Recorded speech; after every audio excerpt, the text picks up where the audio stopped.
अपने अहल खाना से टेलीफोन के जरिए बात कर सकते हैं। पहले मरहले में श्रीनगर और जम्मू की सेंट्रल जेलों के अलावा जम्मू के जिला जेल में ये सहूलत फराहम कराई गई है।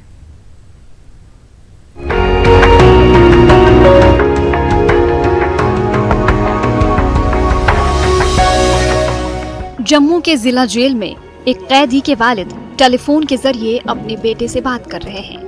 जीत सिंह नामी ये शख्स जेल हुक्काम की जानिब से फराहम करदा टेलीफोन सर्विस से मुस्तफीद हो रहे हैं। जीत सिंह का कहना है कि इन्हें जेल में बंद अपने बेटे से बात करने में मुश्किलात का सामना करना पड़ता था। शोरगुल की वजह से वो ठीक से बेटे की बात नहीं सुन पाते थे। उनका कहना है कि अब कैदियों से बात करना आसान हो गया है और वो इसके लिए खुश हैं। पहले जब आते थे हम लोग तो शोरगुल में हमें कुछ भी सुनाई नहीं देता था, हमारी बात उनको तक नहीं कम पहुंचती थी। हम कहीं तो वैसे लिसनिंग में प्रॉब्लम होती है तो उनकी बात हमारे तक नहीं पहुंचती थी।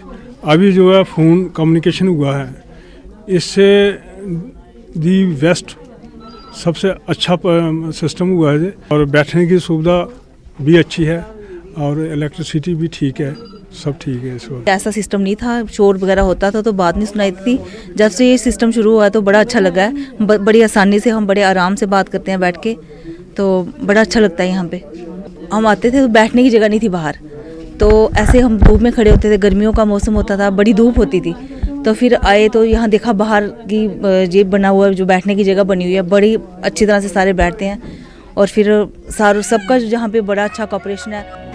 जम्मू के डिस्ट्रिक्ट जेल में बंद अफराद भी जेल हुक्काम के इस इक़दाम की काफी सताइश कर रहे हैं। उनका कहना है कि वो अब अपने अहले खाना से बिला किसी रोक टोक के टेलीफोन के जरिए बात कर सकते हैं और अपने दिल का बोझ हल्का कर सकते हैं। पहले वो जंगले में होता था ना, तब दूर दूर था थोड़ा, तब सुनाई थोड़ा कम देता था। अब ठीक है फ़ोन में, अब फ़ोन का हो गया, ये शीशे वगैरह हर सब ठीक है। हुक्काम का कहना है कि महकमे जेल ने कैदियों की सहूलत के लिए ये कदम उठाया है। उनका कहना है कि पहले मरहले में जम्मू कश्मीर के 3 जेलों में ये सहूलत मुयस्सर होगी।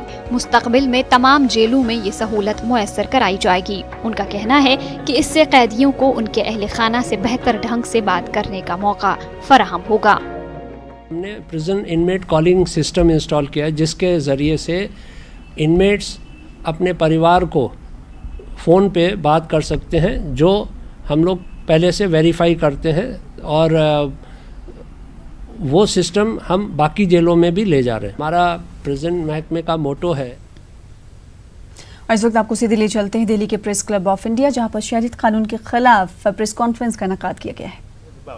For those who fall outside its scope, the old 2011 SOP regime applies, in which you must establish on a case-to-case basis your persecution in your country of origin, and then you will qualify for a long-term visa. So this amendment basically has a 2-tiered structure.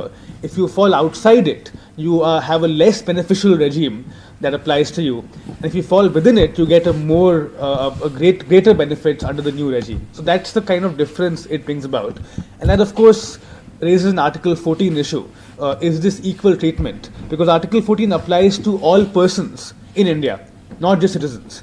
So whenever the state draws a classification and picks out certain people for favorable treatment, that attracts Article 14 and that becomes an Article 14 issue, because equality of course is a universal concern, not just limited to citizens already. With that in mind, let's address these three. इस वक्त की बड़ी खबर का रुख कर लेते हैं।